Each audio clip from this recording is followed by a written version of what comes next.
Words, we are looking at I think, a pretty nice Tuesday. On the mild side out there, at least it feels like, not as frigid, J Dog.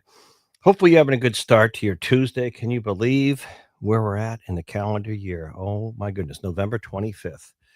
Here we go on the eve of Thanksgiving. Hey Alexa, hey Google, worldwide, and our streaming numbers are worldwide. I still am amazed sometimes, J Dog. I heard the additional arrest made in the jewels in the art museum heist in Paris, and I look at our people who are listening to us in different countries each morning. It's amazing. So wherever you are, including our teacher in north of Helsinki, Finland, who loves news talk radio in New England. Good morning. Hope your family's well. We're gonna celebrate Thanksgiving here. You can mimic us if you want. But hey, Alexa, hey Google, play the Pulse of Nature. Poll question up on X this morning, J Dog, as we bring in Paul Steinhauser with Fox in a moment. Has to do with holiday shopping, I believe, J Dog. No, actually, are we going with? Yeah, we're going with holiday shopping on X, right? I believe we are. Um, do you think it's going to be a good Black Friday, Cyber Monday, and holiday shopping season? Are consumers going to be spending? Apparently, they are in the air. Wow, did you hear some of those travel numbers this morning? Not just the 82 million, but how many people are going to be flying? How many TSA flights are going to be screened? How many flights are going out? It really starts this afternoon, tomorrow, right through, I guess, beginning of the week. A lot of people driving as well. A couple of political polls are out this morning. If you believe in polls, they've been more wrong than right. However, these are local. St. Anselm College Institute of Politics has a poll out, and we'll share some of those results as we bring in, I believe, Paul Steinhauser with Fox and UNH. But these polls take a look at the big U.S. Senate race here. And interestingly, I think it's in one of the polls, 63% of Democrats in the Institute of Politics St. A's poll aren't too happy with Senators Jeanne Shaheen and Maggie Hassan. They used to be the true leaders of the Democrats in New Hampshire, Jeanne Shaheen and Maggie Hassan. They're not too happy with those two for brokering a deal to vote to reopen the government. I wonder, Paul, would they have preferred that the government be closed this morning, still the government? But Paul joins us on these polls and what it means, what these polls mean, if anything, for John E. Sununu, Scott Brown, Chris Pappas. Good morning, Steiny.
You know, it's interesting, Paul. I'm not the political interpreter of polls, if you can believe them, but these are good snapshots in New Hampshire. If I was Scott Brown, I'd be fairly encouraged by these polls because they're not a 14, 15%. If I was Johnny Sununu, trending okay, but I might have wanted seen some stronger numbers, but maybe these numbers are kind of about all you're going to get.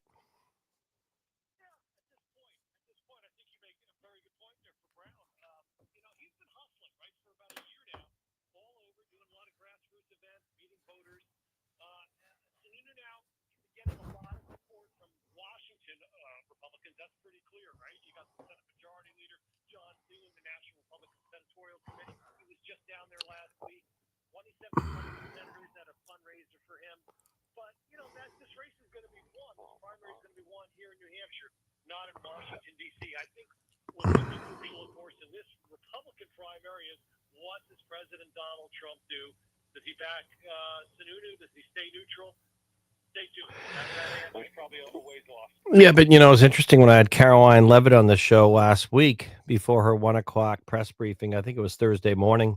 I asked her not once, not twice, not 3 times, 4 times. I asked her, Paul, because you were on with us that morning. I asked her 4 times since she had run against Pappas in the first congressional district, just her view, who would be a stronger candidate, Scott Brown or John E. Sununu. She wouldn't budge.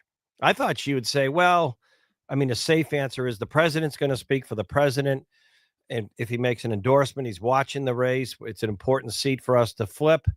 I'm encouraged that John E. Sununu's in the race. He's getting a lot of Washington support. She could have said something like that, but she would not go there, Paul.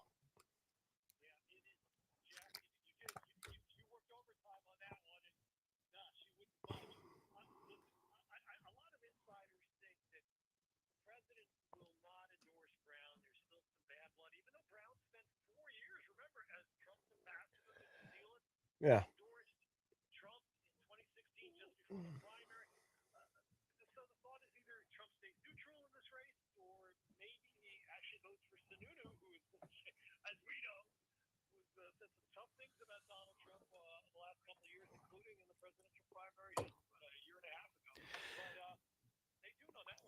Real quick, Paul, what's your reaction to St. A's poll, Institute of Politics? Like 63%, I think, is the number of Democrats not happy with Jeanne Shaheen or Maggie Hassan for voting to reopen the government. Does that mean they would rather have the government be closed this morning?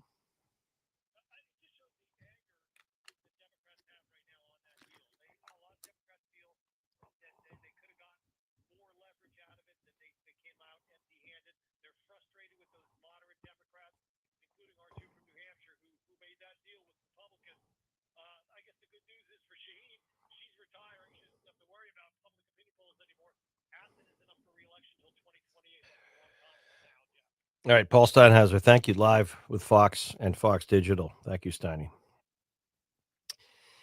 Coming up, we're going to hear from one of those candidates, Republicans in the U.S. Senate race. Also, we got a very interesting packed show for you today on this Tuesday.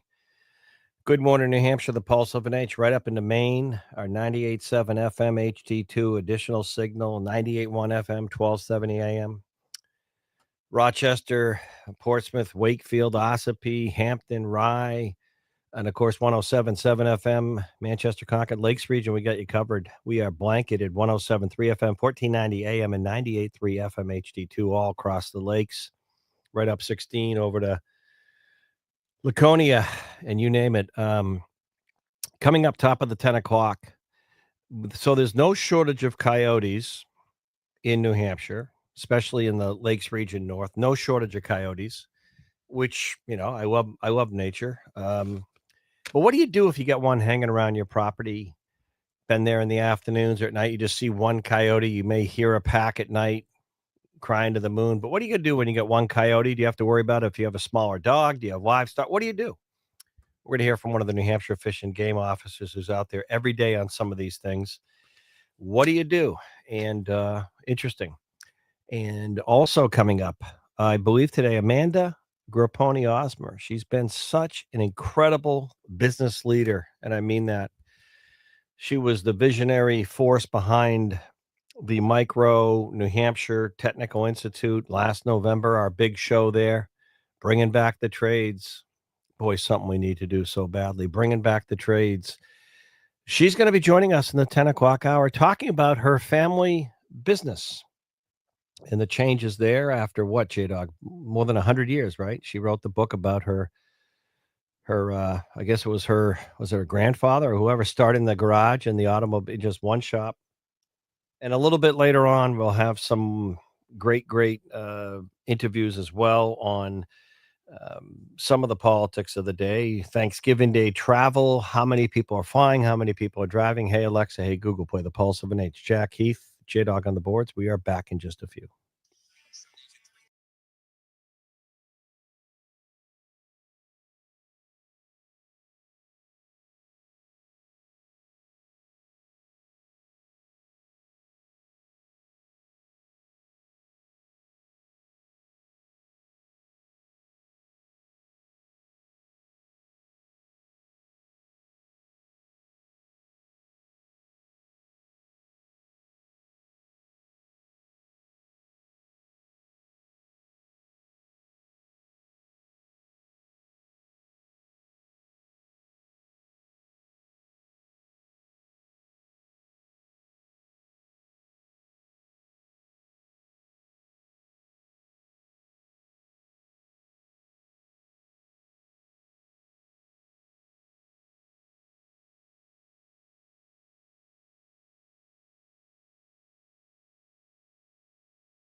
All right.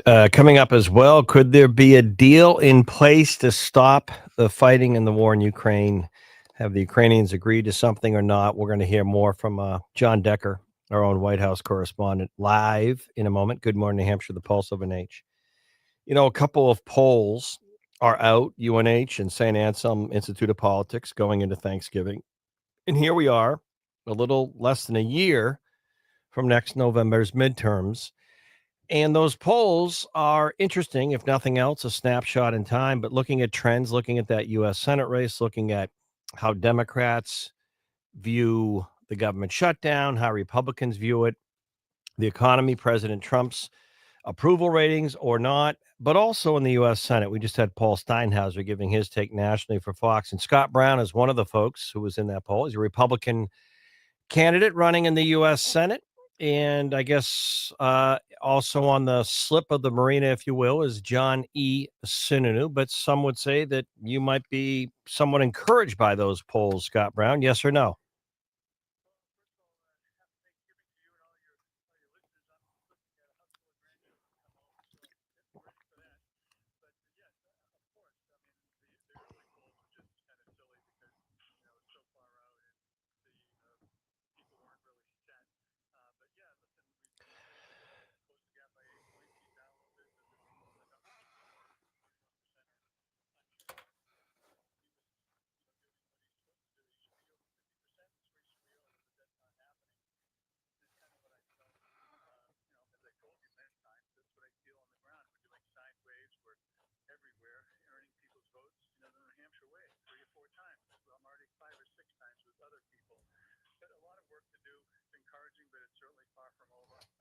Oh no. I mean, you got a lot of go. I hear the household. I'll come back to the Thanksgiving stuff, but Scott Brown, let me just ask you, um, fundraising is probably one of the worst parts of running, but it's necessary. There were reports, or we had people on the show saying last week Sununu had a senator type Republican fundraising event the night before. I had Caroline Levitt on my show, and just how's the fundraising going for Scott Brown?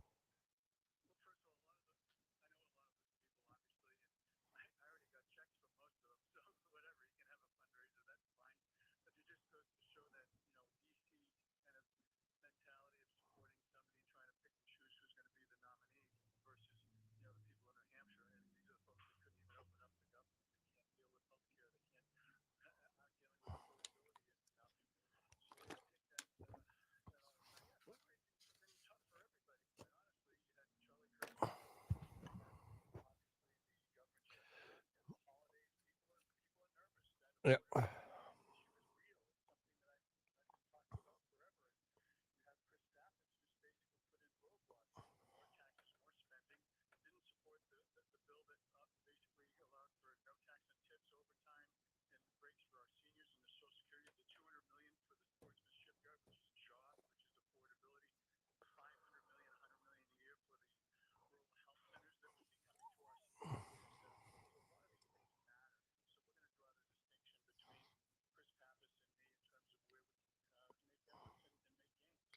Where do you draw the distinction between you and John E. Sununu? What are the differentiators if you had to pick two between you and him?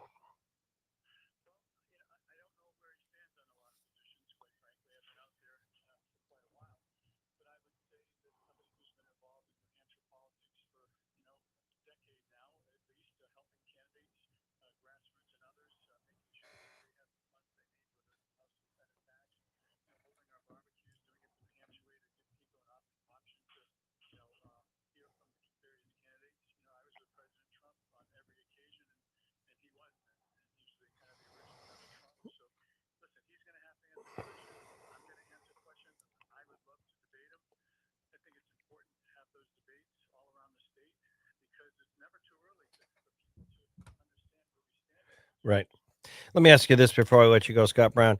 When you're out at an event, you mentioned earlier the cost of living, everything's so expensive. We may have record market highs, but people look at every day. And I had said or asked Caroline Levitt when she was live with me last Thursday, the president won on November 5th in large part with younger professionals, middle income people, because they felt that he would be better on the economy than Harris for them. And now some of these polls showing that some of these folks are drifting. They don't feel the president's doing enough to lower the cost of living. My question is, when you're at an event, Scott Brown, and someone says, I just don't think things are affordable here. I can't afford to buy a home. I can't afford to pay my utility bill. I'm working hard. I'm making good money, but I can't even afford to buy a home. I'm making 140,000 a year and I can't buy a $600,000 home. I wish the president would do more on that. What do you say as a Republican candidate on when they say the president hasn't done enough to lower the cost of living for middle income earners?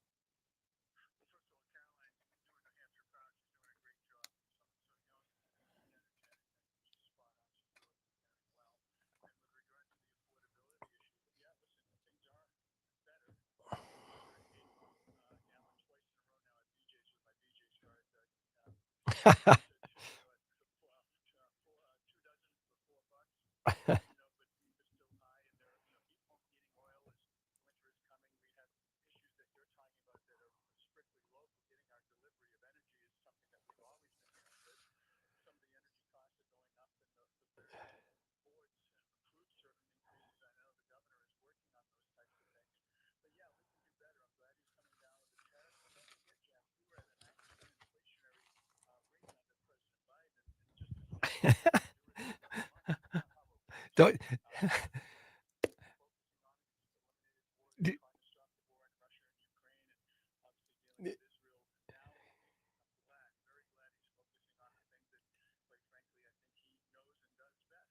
you remember? I'm only laughing. I'm sorry. Maybe as a pre-Thanksgiving mood when former President Biden, it's kind of sad. We got up there one day when an inflationary number came out, and it was like a percentage or two, even though inflation rate had been it was running at 9%. He goes, "Hey, we got zero inflation. It was 9%." Hey, before I before I let you go, I like to humanize these things. So you mentioned you're cooking and getting ready for the grandkids and the family. Give us some brown secrets here on either the turkey, the stuffing, maybe some seafood. You live on the coast. Give us a couple cooking tips.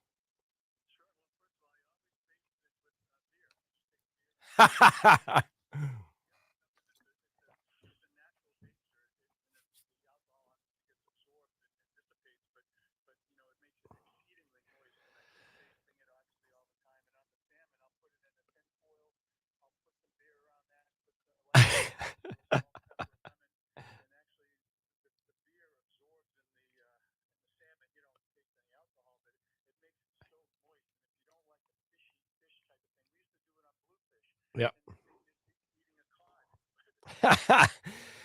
I love it. I love it. They can say I'm political. Former senator, Senate candidate likes to cook and beer in New Hampshire. I appreciate it. All right. All right. Have a good Thanksgiving. Have a good Thanksgiving. All right. All right. We come back. This is a very interesting question to raise in the next segment. And it has to do with our Contact Politics podcast on the Pulse of an H that we should be available this afternoon. We have former Governor Craig Benson as a guest, but we have Mike Murphy, who's with a budget watchdog group in Washington, nonpartisan, watching the debt. Did you hear anyone at all during the government shutdown? Here's a question. Did you hear anyone at all say that the $38.2 trillion national debt, the interest goes up $69,000 per second, 2.2 trillion, bigger than it was a year ago. Interest alone is almost $1 trillion on the debt. Do you hear anyone talking about that at all during the government? You heard them, the Democrats talking about the Affordable Care Act subsidies being renewed. Did you hear anyone at all? Do you realize as well that more people rely on Social Security than the Affordable Care Act for healthcare? Does anyone in Washington, any member of Congress know this? I looked up the numbers. It's closer to, it says it's closer to about 100 million people. And you know the inherent difference, and some people politically don't know this, between Social Security and the Affordable Care Act or Medicaid or any of these other stuff, SNAP, EBT. Do you know the difference?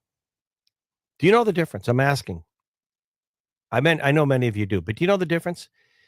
Social Security, you pay into it.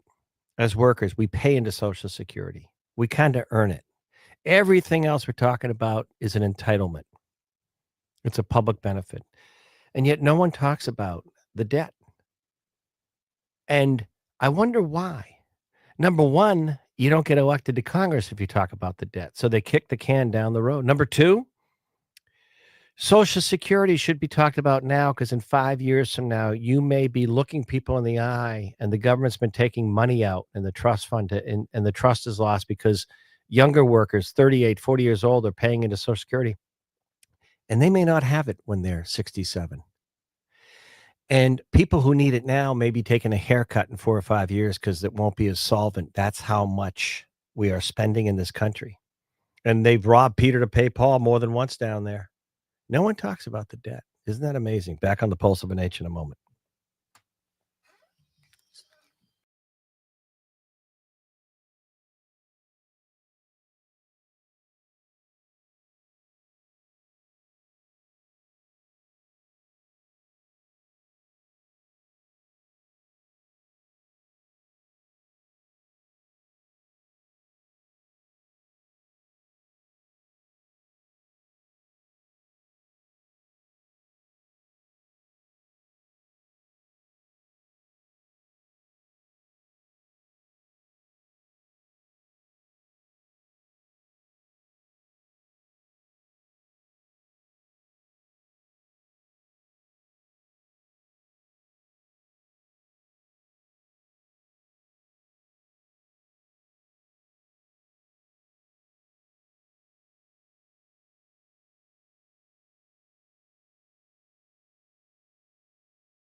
All right, Jada, coming up at about, oh, uh, I'd say about 10 minutes from now, Hurricane Renee Plummer with some great thoughts on veterans coming out of Veterans Day. But a moment or two more on the debt. Top of the 10 o'clock, we're going to hear from I'm a huge fan of the New Hampshire fishing game. I have a nephew in Maine. I was hoping he came so close to either joining the Maine State Police or Maine fishing game. He loves to hunt and fish.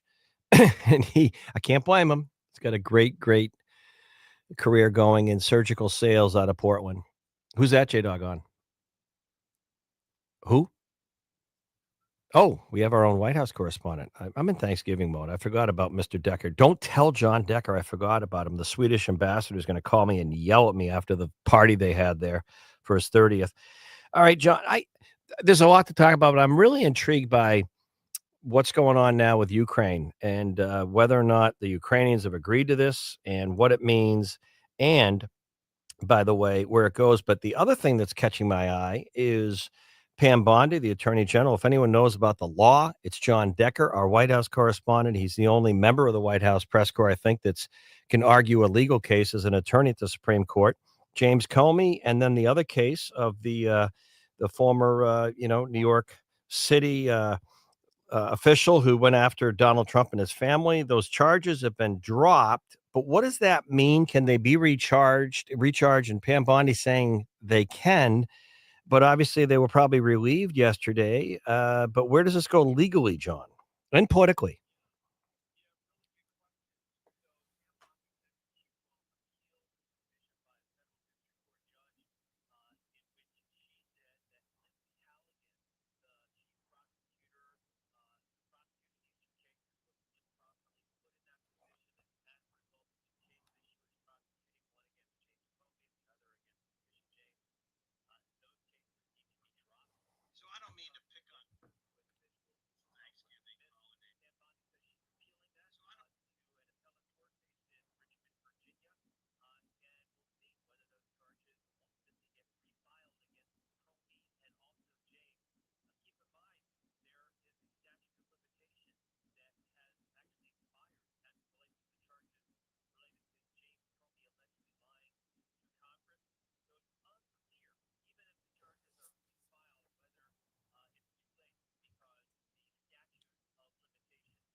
John, I just want to ask. I remember one of the cases, speaking of New York City, where they went after Trump and the business stuff, which I think was a witch hunt, and they ended up being with a big civil penalty. And I remember the judge in that case was highly political, in my opinion. I think he had taught at Columbia, was a very political judge. And I don't mean to ask this because you think judges would not see an R or a D, Republican or Democrat, and see Mother Justice. But the two questions I have in this case: how could the our justice folks know if that person who brought the charges was, in good standing? And was this judge who made the ruling, you look back at who appointed, is there any politics here or not?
Letitia James and James Comey, there'll be an appeal. Do you think they'll be recharged or not?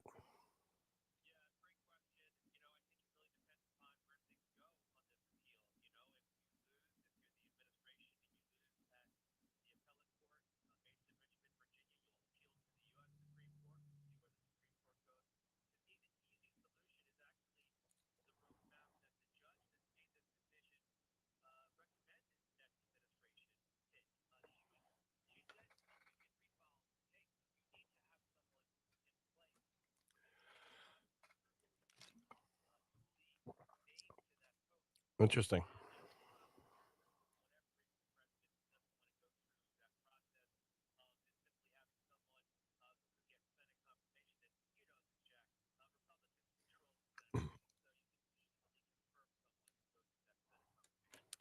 John Decker, White House correspondent. Thank you for the extended time and legal expertise. So I'm going to just some commentary earlier. I posted a video on the social media pages for the show, and I'm amazed that you know 2,000 people view it in about 6 hours. But the obvious, the commonsensical obvious, and that probably the funny revelation or truth from yours truly. The things that frustrate me about politics are not what you would think. I'm not one of these people who's this side versus that side. I've always had a fiscal conservative view on taxation. I've said since I was in like freshman year in college with friends, if you really want to understand someone's true political philosophy, debate taxes. Not paying not paying the taxes you need to pay, but just debate the philosophy on taxation, and you'll get to the reality of peeling the onion back pretty quickly on how people view their politics. But the point is, what gets me, unlike some of you folks who might read something and assume it's true or get all worked up and then just 100% view, and there's no room for flexibility in your mind if someone points something out. If you don't think that's true, or it's not what you think, the person's not allowed to think that. So I'm not one of those folks. Never have been. And that's why I think I can always discuss politics at 2 in the morning, or right now at 9:42 in the morning, calmly and somewhat smartly and respectfully. As I've said on my show for years, I have an older sibling who always was left of left of left, politically speaking, and I wasn't, but we get along. So the point I'm going to make is, what gets me, surprisingly enough, is hypocrisy and common sense and things that are so obvious to me that apparently aren't obvious to the national media. They're not obvious to a lot of people. And that's where, as bad as social media and online stuff is bad, it's also good sometimes, because during the government shutdown, to show hypocrisy, the clip or the video of former President Barack Obama making a very eloquent, passionate speech about how you never, ever vote to shut the government down over political differences, over political demands. You never do that. And Chuck Schumer used to say that. And I'd point out the hypocrisy of, now the Democrats think it's really cool. That poll by St. Anselm this morning or last night out shows 63% of New Hampshire Democrats are still not happy with Jeanne Shaheen and Maggie Hassan for voting to reopen the government. Does that mean, as we go into Thanksgiving, those 63% want the federal government shut down? Do they think it's okay not to pay the civilian workers at the Portsmouth Naval Shipyard? I mean, Stephanie Shaheen lives across the Piscataqua River in Portsmouth. Does she think it's okay not to pay those shipyard workers?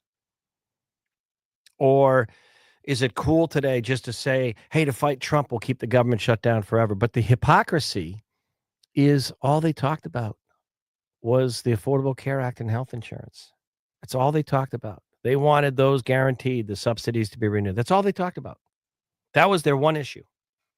Minority Leader Jeffries, New Hampshire Democrats, Chris Pappas, Mackie Good, that was their issue.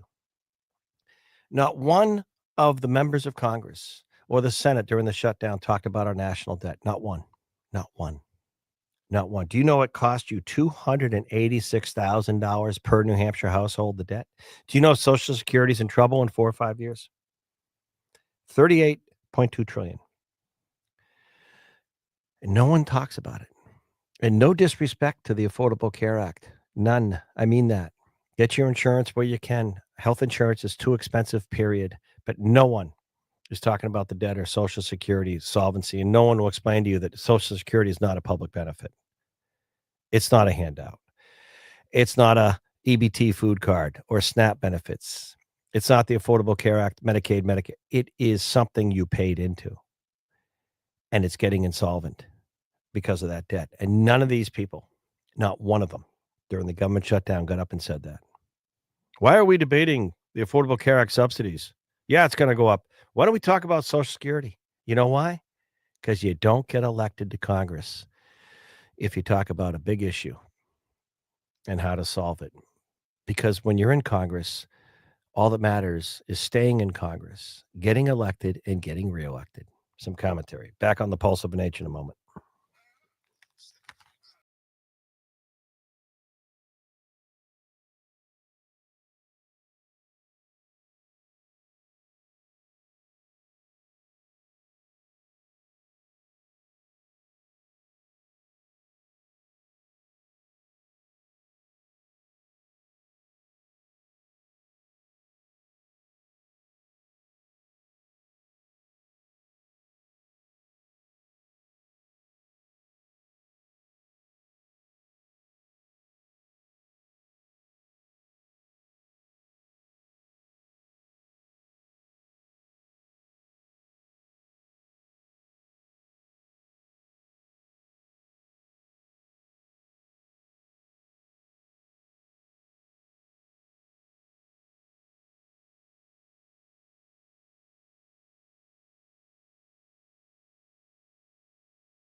So one thing about my show, J Dog, is I kind of, especially as I do this longer and longer, roll the way I want.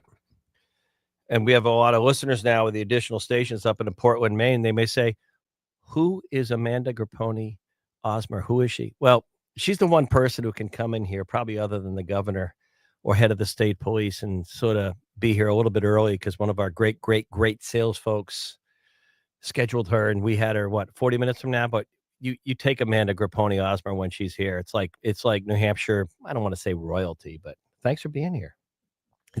There's someone on the line, by the way. Renee Plummer. Say hi to your buddy Amanda. How are you? Great. Good to hear your voice. So Renee, I just thought, well, go ahead. Oh, well, we'll be talking about that. We are going to talk about that. That's why she's here. But I thought it was just you and me. And when she comes in, what a party for Thanksgiving is Amanda and Renee. I got to buckle up. I'm not worthy.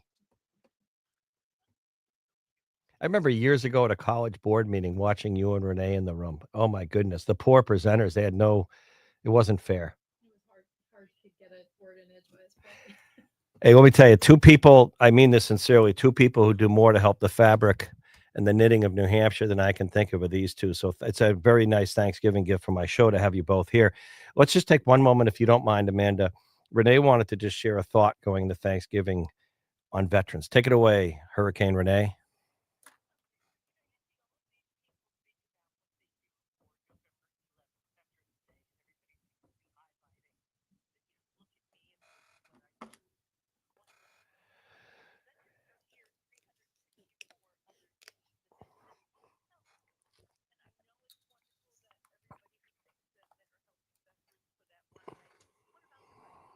Yeah.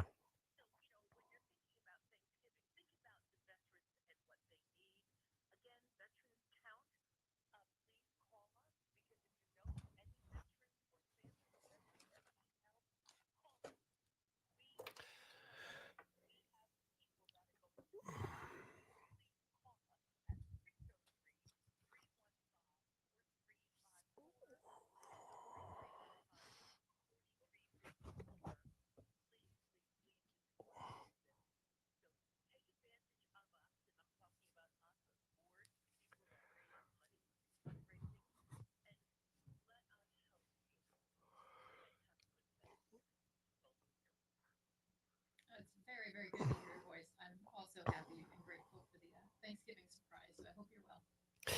Well, Renee, when you're talking about that, I had one of the great, great directors of Gather Food Service, I guess, food pantry, lack of a better word, in Portsmouth in the studios Friday.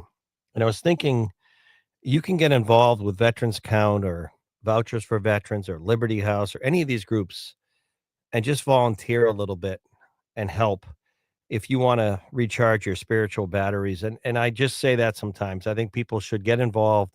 We've got Veterans Count going, and you're right about the rest of the days of the year where veterans just get involved, volunteer and get involved.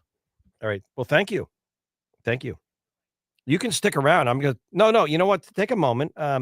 Amanda, I'm sure if you haven't, you can kick me out of the studio. I'm sure you've been up to Franklin to the military and veterans campus. What are your thoughts? Oh my gosh. Well, first of all, what an amazing accomplishment in such a short period of time. It really was impressive to see what was able to be done. You can have a dream, but to actually execute that quickly was pretty impressive. I was able to be at the grand opening. That was probably the most impressive grand opening of anything I've ever seen. It was great, and I know it's still underway. You know, they've got another couple of phases to finish up, but just what they've been able to pull off so far, and just how all encompassing it is, and the beautiful setting where it is located. So you're on the river, you've got the trail right there, the rail trail. It's just such a great opportunity for people to be outside, you know, being able to hopefully heal a little more quickly because they're connected back to nature. I think that's a really important piece of people's healing process. So I was really, really just grateful to be at that. And Franklin, New Hampshire, Yeah. you think of Franklin, New Hampshire, and that's an incredible place. Renee, we had a former governor just text me, want to know if you're going to do your Sicilian turkey gravy for Thanksgiving. He wants, he wants,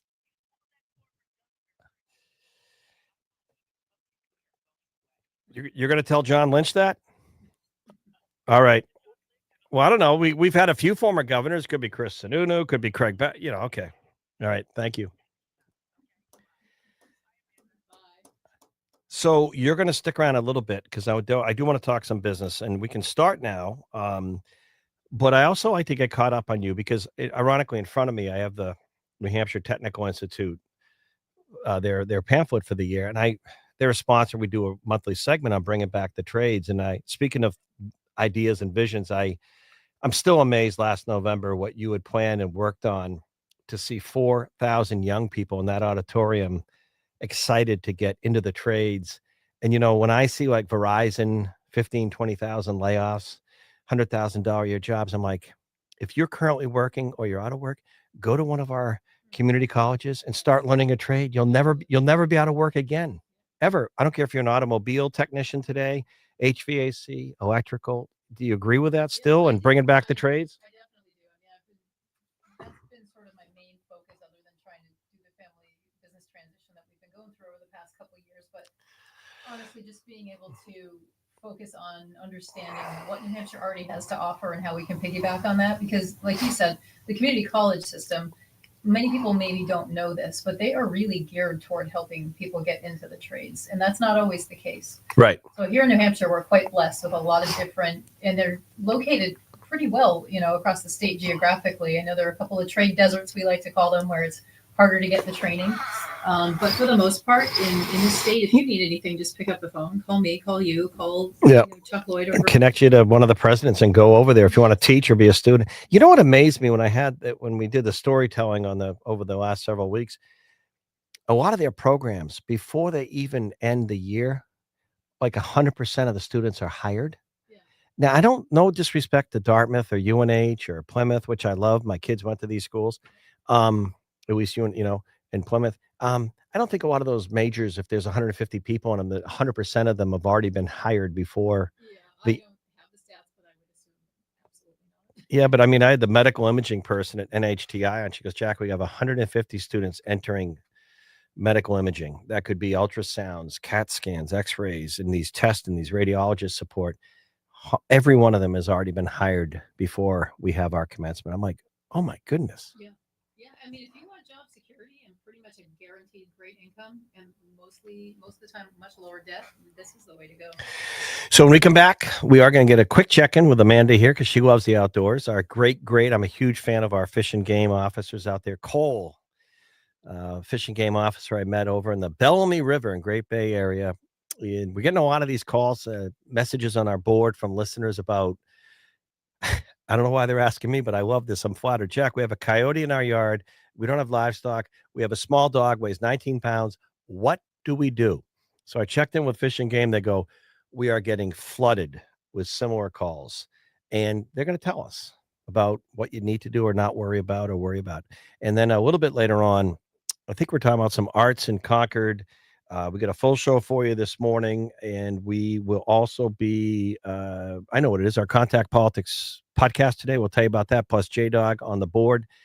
And it's AAA. The stats on Thanksgiving Day travel always amaze me. 82 million. The number's even higher today, about a 1.3 million increase from last year. People traveling, that could be by road. And then you listen to the air travel numbers this morning on Fox this morning on our national news. How many people are going to be screened in the next 24 hours from TSA? How many flights are in the air? People are flying. They are driving. And our poll question up on X, are people going to be spending for Black Friday and Cyber Monday and the holidays? Yes or no? The poll question's up on X at the Pulse of an H. Back with Amanda Grapponi Osmore and more. J-Dog on the boards. Jack Heath back in a moment.